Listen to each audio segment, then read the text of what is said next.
The work of a madman. 13 wounded, 7 dead, including himself. Barbara Walters' exclusive one-on-one interview with his father, reliving that night. I'll tell you the story, Barbara. Chilling details you've never heard until now about a loner obsessed with finding a girlfriend. I mean, look at me. I'm gorgeous. You girls don't see it. Then obsessed with turning on the world when he couldn't. Did you take him to Las Vegas hoping that he would lose his virginity? All new revelations from his Day of Retribution video. I will have my revenge against all of you. And the manifesto he called My Twisted World. You were the only one he didn't talk about wanting to kill. And you'll hear from a survivor who looked him in the eye and lived to tell. I've never actually looked in the face of the devil. As well as the families of the victims. What do they want to say to him? Tonight, The Secret Life of Elliot Rodger. How do you mourn a child whom others vilify? Here now, David Muir and Elizabeth Vargas. Tonight, a 2020 exclusive about something that was happening exactly 5 weeks ago at this very hour. An 8-minute drive-by massacre that was actually years in the making. And Elizabeth, right here tonight, as you know, the father of that young killer speaking out only to Barbara Walters. As you know, Barbara retired from hosting The View, but said she'd return on special assignment for us. And tonight, she's back. Well, I thank you, David and Elizabeth, because tonight this is special. It's a milestone. The very first time that a parent of a mass murderer has ever spoken on television.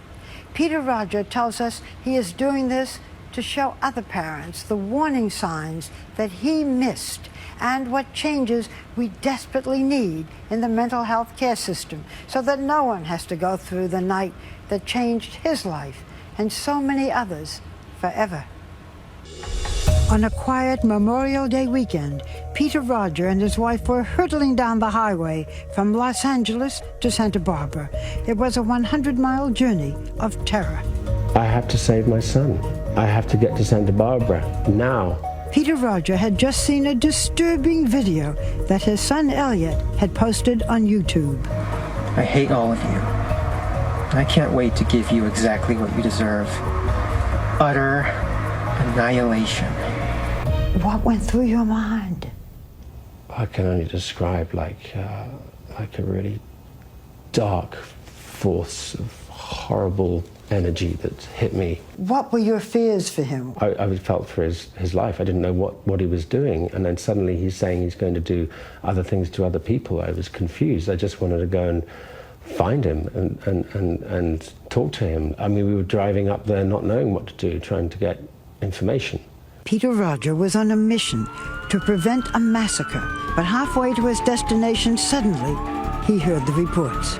Breaking news right now out of Isla Vista, where we are getting reports of a shooting. There are unconfirmed reports that there may be as many as 3 victims, possibly a fatality. The death toll could be climbing. Shots fired. Did you know that this was your son, the shooter? No.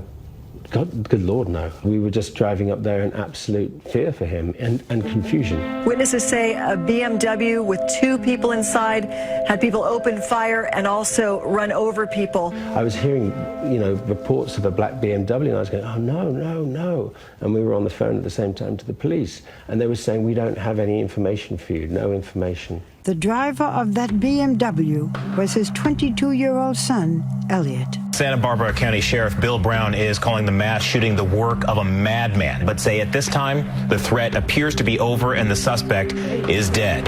7 people died that night, including the shooter, Elliot Rodger.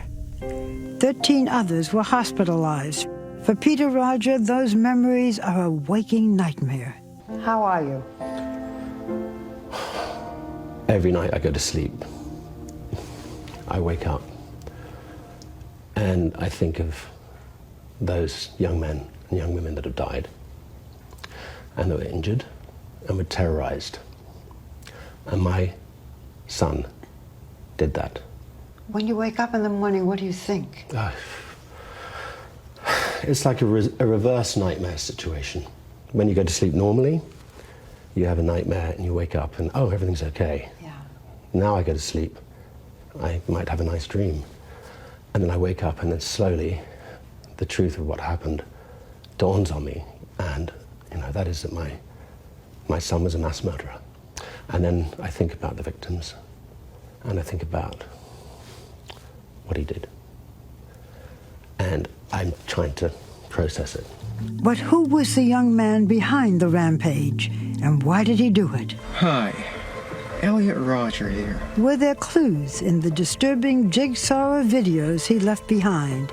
And what were his 137-page so-called manifesto reveal about the private agony of a psychotic mind? Its title, My Twisted World. This is the story of how I, Elliot Rodger, came to be. It is a story of a war against cruel injustice. This tragedy did not have to happen, but humanity forced my hand. Elliot Rodger was born in London and was brought to America at the age of 5. His Malaysian-born mother, Lee Chin, was a unit nurse in the movie Indiana Jones and the Last Crusade. His father directed television commercials and worked on the hit film Hunger Games. In the beginning, Elliot had a seemingly normal childhood. He was adorable. He would laugh so much that sometimes we were worried he would choke. It was really wondrous, those first 4-5 years of his life. It was wondrous. You loved Elliot. I loved Elliot. Elliot loved you. Yeah. But at the age of 7, Elliot's parents got divorced. 1 year later, his father had remarried, this time to Moroccan-born Samaya Akabon, an actress who appeared in the Hollywood blockbuster Green Zone. It was during those years that 7-year-old Elliot began his long treatment in therapy. Why did you think he needed it? When we realized he had social issues, we brought therapists in to try and help him integrate into society. Did he have trouble with other children, with making friends? He did. He had very few friends in elementary school because he was a very, very, very, very shy boy. And we just felt that that was his issue. On the surface, Elliot seemed destined for a life of success and privilege. Peter Rodger's work gave his son access to Hollywood's elite. From an early age, it was a world he longed to join. My little 9-year-old self realized that there were hierarchies, that some people were better than others. Jealousy and envy. Those are two feelings that would dominate my entire life and bring me immense pain. By any standard, the Rodger family was living the good life, but those tantalizing glimpses into Hollywood's inner circle would always leave Elliot resentful and wanting more. Did he blame you for the fact that he wasn't a rich kid? He just had illusions of grandeur. Even if he couldn't make it himself, he wanted to feel in a position where we would somehow provide it for him. The relationship that Elliot shared with his father had always been complicated. Peter Elliot was the Mount Everest his son could never reach. You are a very good-looking man. Did he realize that? Did that please him? Was he... He was jealous of me, the way that I looked. The shy young boy harbored fear and self-doubt.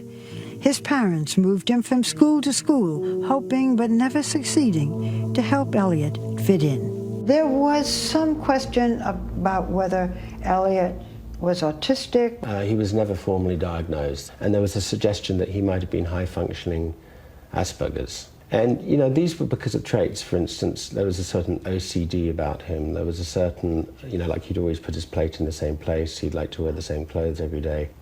Elliot really was a very high-functioning human being. If he was sitting here right now, you would think what a polite boy he was, but yet he had this thing going on inside of him. What his parents didn't know was that Elliot, even at the age of 10, was hiding a secret that would someday transform a shy young child into a cold-blooded killer. This is the horror story. This is the American horror story, or the world's horror story, is when you have somebody who on the outside is one thing and on the inside is something completely different, and you don't see it. Next. Did his parents not see the warning signs hiding in plain sight? There's a certain pattern. And you missed it.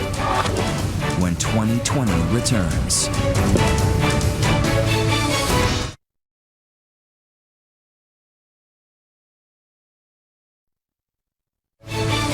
"2020 continues. Once again, Barbara Walters.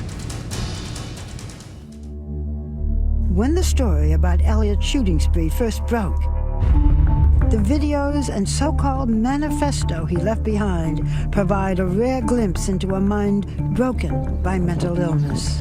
Oh, check it out. There's me. At first glance, Elliot Rodger seemed like any other college-age kid. Look at how fabulous I look. Bragging about designer clothes. Worth $300. Giorgio Armani. Posing for selfies scored to retro pop. But the path Elliot was walking took him to the dark side of his mind.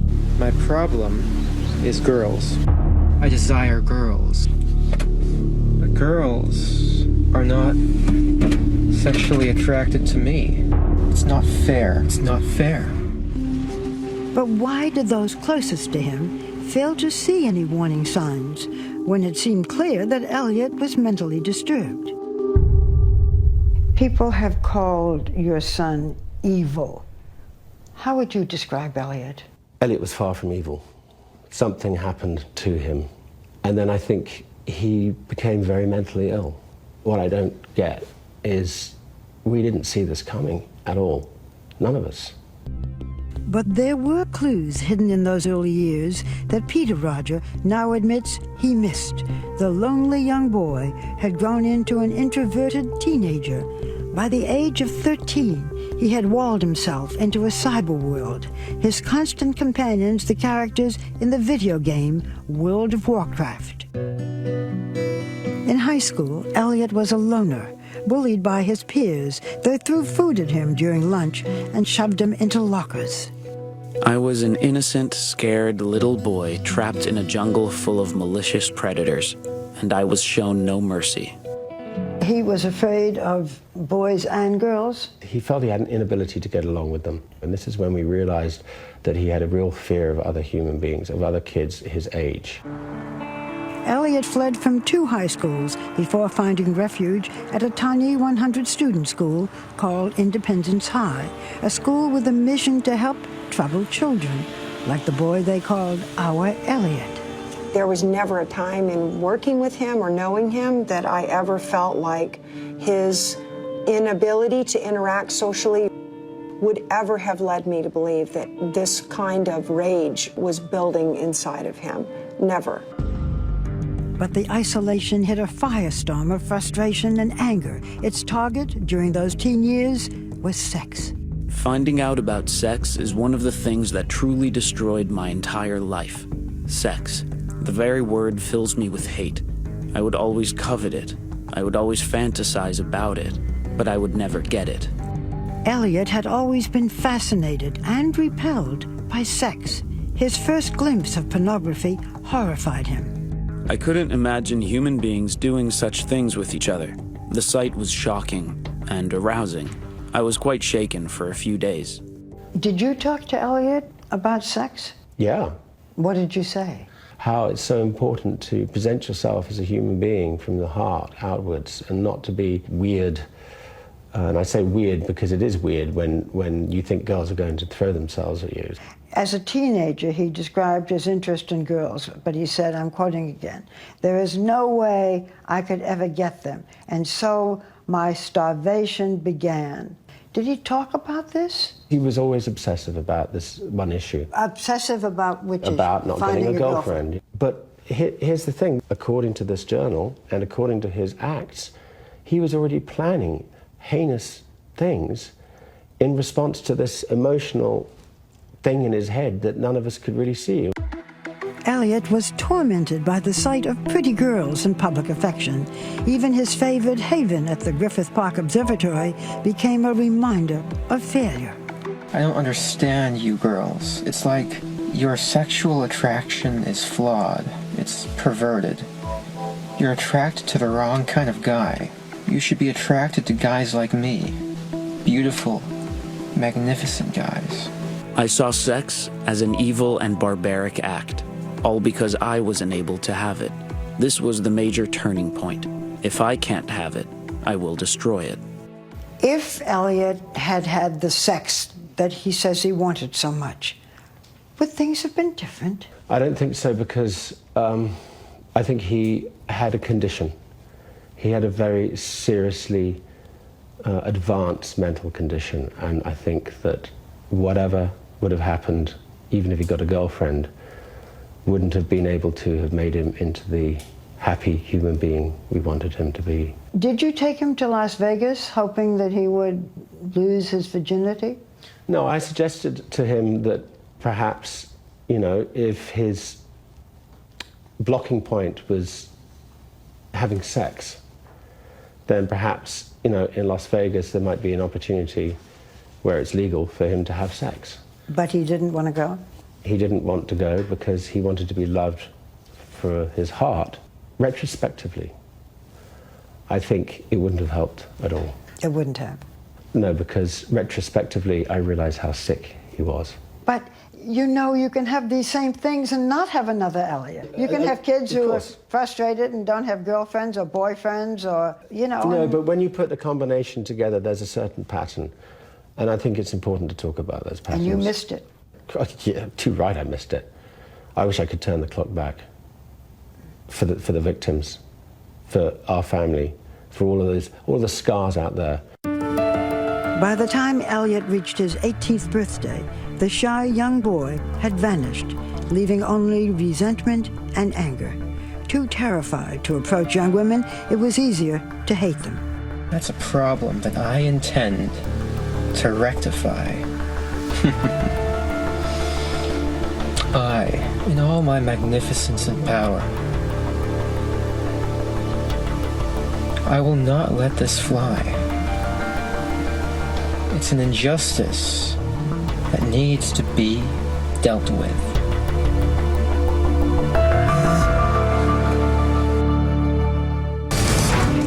Next, planting the seeds of a master plot for his day of retribution. I mean, look at me. I'm gorgeous. But you girls don't see it. And maybe the biggest miss of all that led to the massacre, when 2020 returns.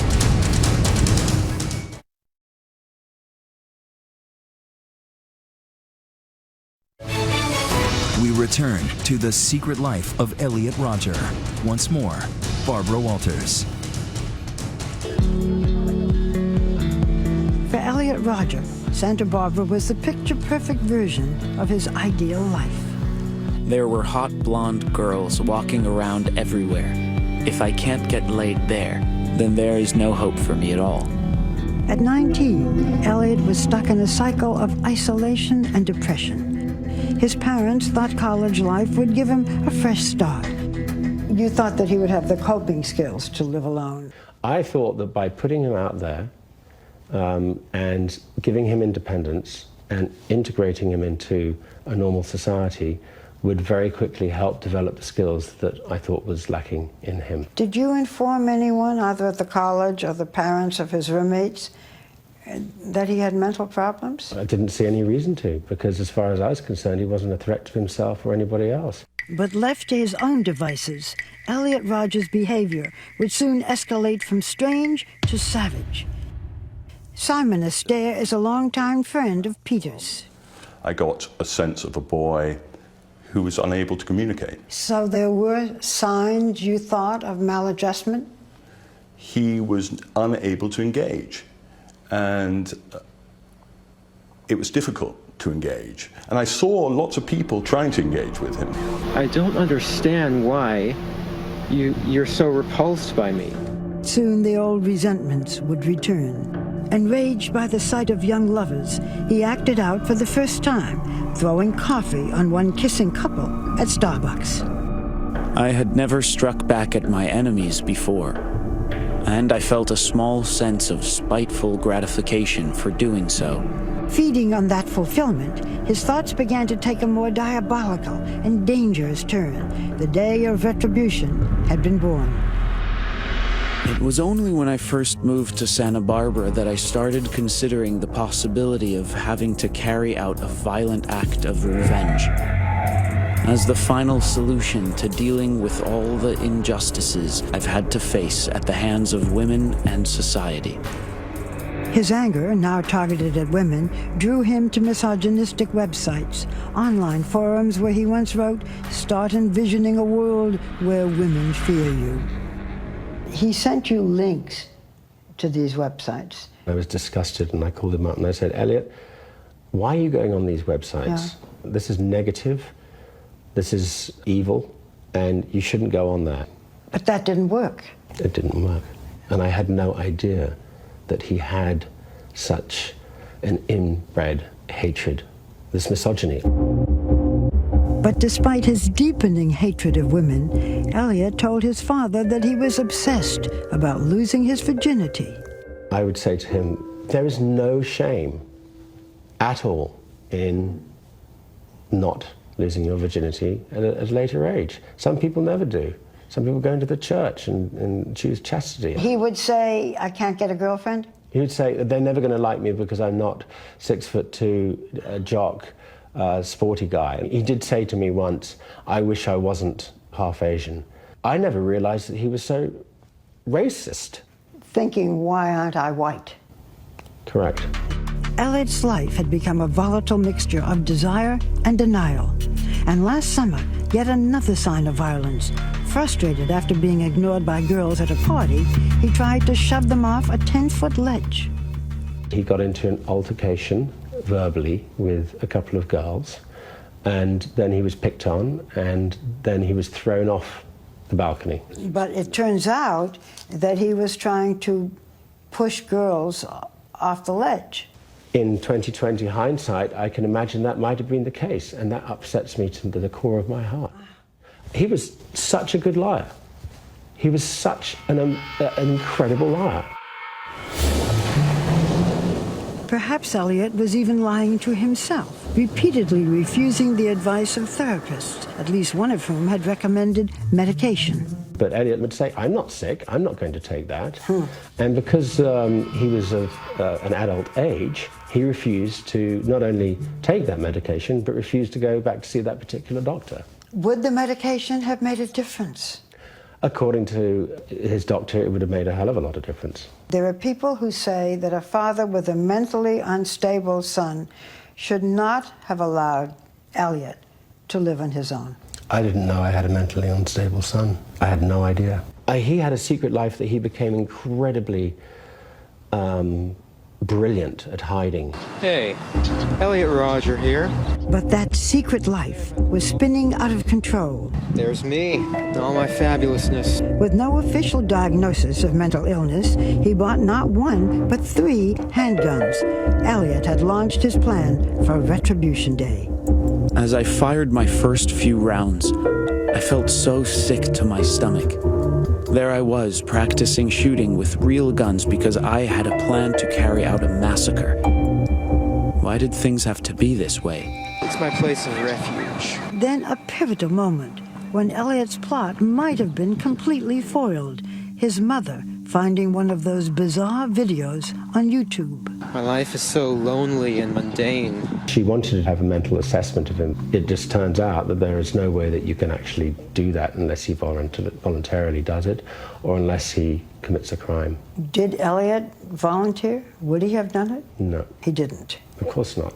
She alerted the police. Yes, and what happened? 323 to 58. 6 officers arrived at Elliot's apartment and knocked on the door. And Elliot was a very, very polite, kind, well-spoken, well-dressed individual. And he managed to say, "We've got nothing to worry about." If they had demanded to search my room, that would have ended everything. For a few horrible seconds, I thought it was all over. But the police neither watched the YouTube videos nor ran a background check for purchasing guns. And this is where the system, I think, failed. If somebody's going to do a welfare check, surely they should do a gun check on the way, because how's somebody going to do something to themselves if they don't if they feel they're a danger. It takes 90 seconds to do a gun check, and his whole scheme would have been over and thwarted. I'd like to make something very, very clear though, Barbara. I'm really not pointing any fingers whatsoever at the Santa Barbara Police Department. That was the turning point between life and death, a missed moment that began the countdown to Elliot's day of retribution. Well, this is my last video. It all has to come to this. The day in which I will have my revenge against humanity, against all of you. Next, 3 years of planning, finally becoming 8 minutes of madness. Break 25 gunshots heard in the black BMW. Witnesses, survivors, He shot and I just felt the wind like pass right by my face. and the surprise murders he didn't go through with. When we return.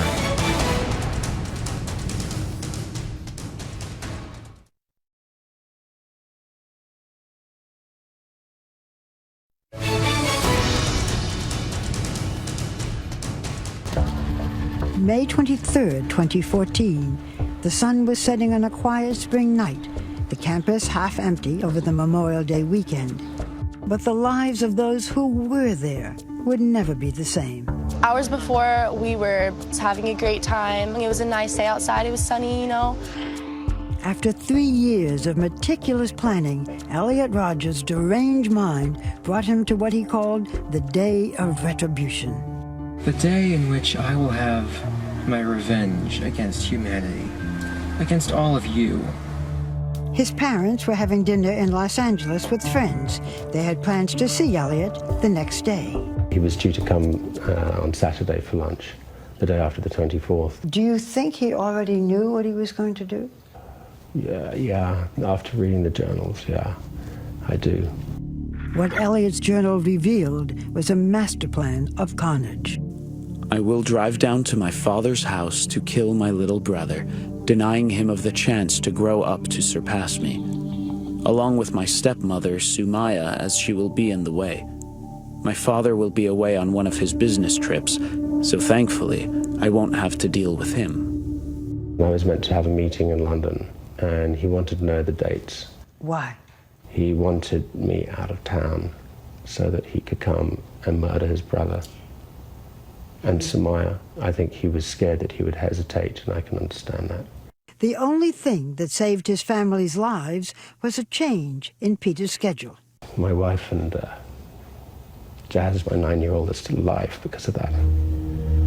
What Peter Rodger didn't know was that his son had already murdered 3 people that night. His 2 roommates, David Wang and James Hong, and their visiting friend, George Chen. They had been brutally stabbed to death in Elliot's beachside apartment. Hours later, at 9:17 p.m., Elliot emailed his manifesto to friends, his therapist, and his parents. I will specifically target the good-looking people and all of the couples. Now he was a predator in search of the rest of his prey. I'll be a god, exacting my retribution, just for the crime of living a better life than me. His black BMW slowed down by a sorority, Alpha Phi. Elliot knocked at the door. No answer.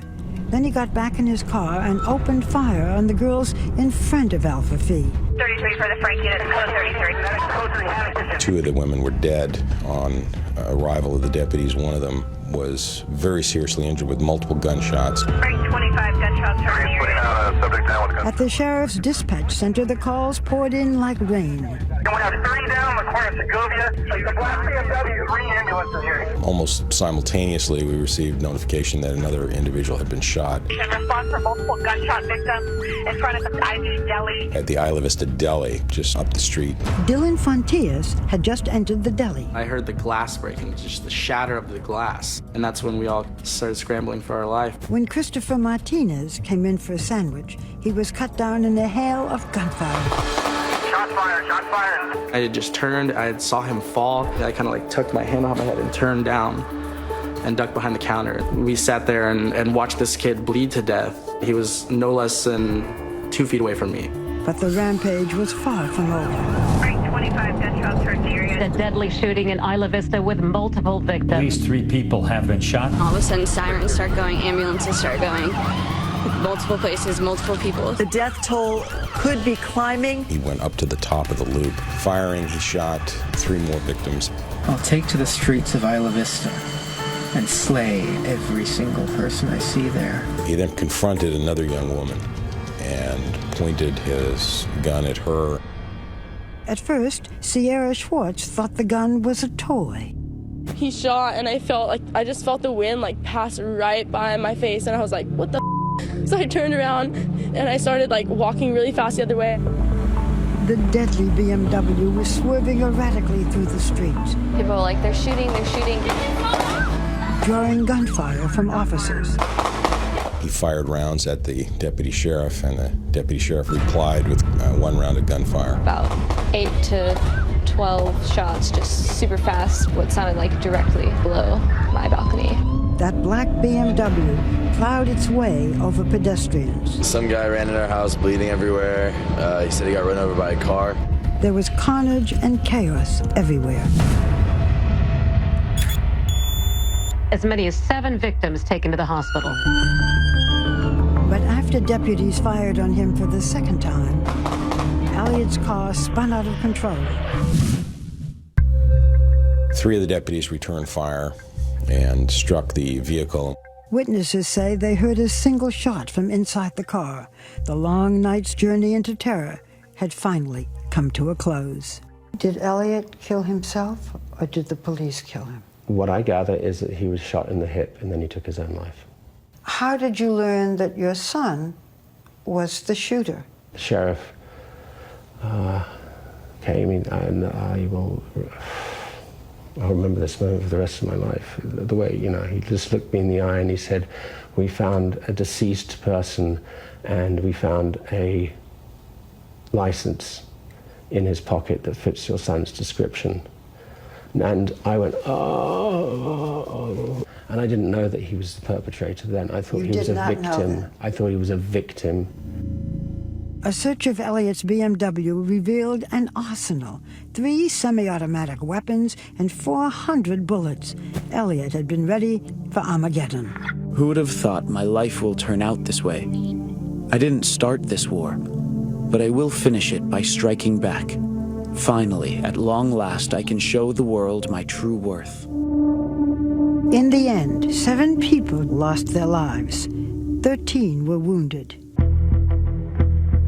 It took less than 8 minutes to transform 1 square mile of suburbia into a killing field. I've never actually literally looked in the face of the devil, which is just terrifying. In life, Elliot Rodger had passed almost invisible to everyone around him. Who would have known to stop the quiet boy hiding a monster within? He lived like a 20-second walk from my house, and I'd never seen the kid in my life. We went to the same school, we ate at all the same places, but just another face in the crowd. Next. We have heard from the families of some of the victims, and they resent my interviewing you because they hold you responsible in part for their children's death. Would you feel the same way? Let us know on Twitter. Use the hashtag ABC2020. When we return.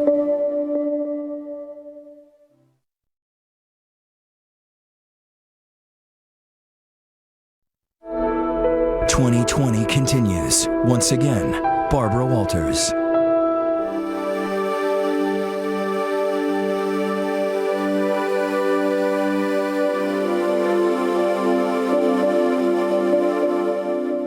Isla Vista, a picturesque college community, was shattered by grief. I just don't know why this happened to our son. It's crazy. This just doesn't make any sense. Her son, George Chen, was only 19. We would die 100 times, 1,000 times, but we don't want our kids to get hurt. A junior at UC Santa Barbara, George Chen was visiting his friends David Wang and James Hong, who were Elliot Rodger's roommates. The boys dreamed of one day starting a computer business together.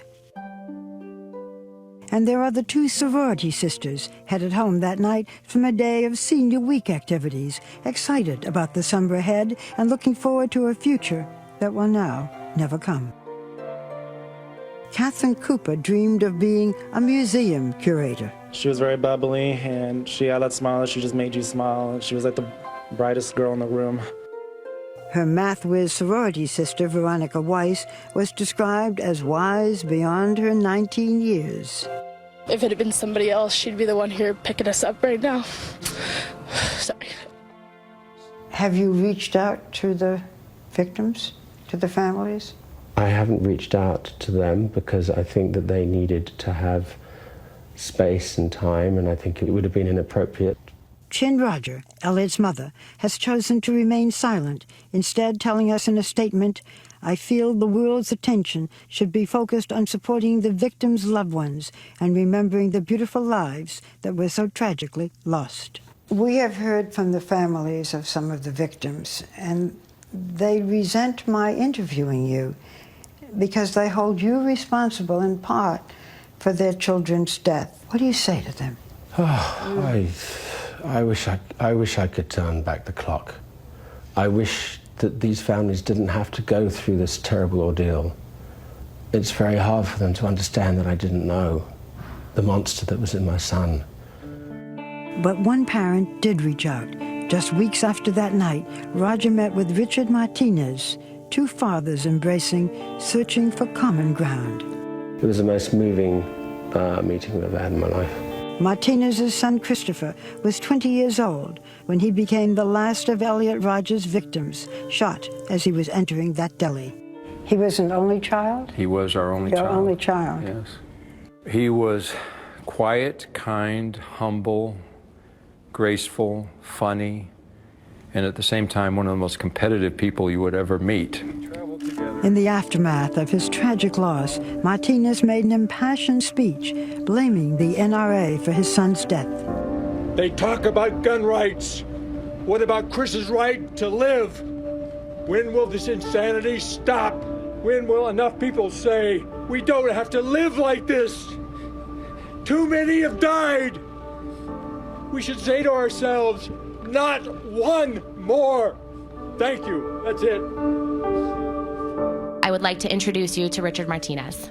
Martinez is spending his time now focusing on a campaign to bring about what he calls common sense laws to reduce gun violence.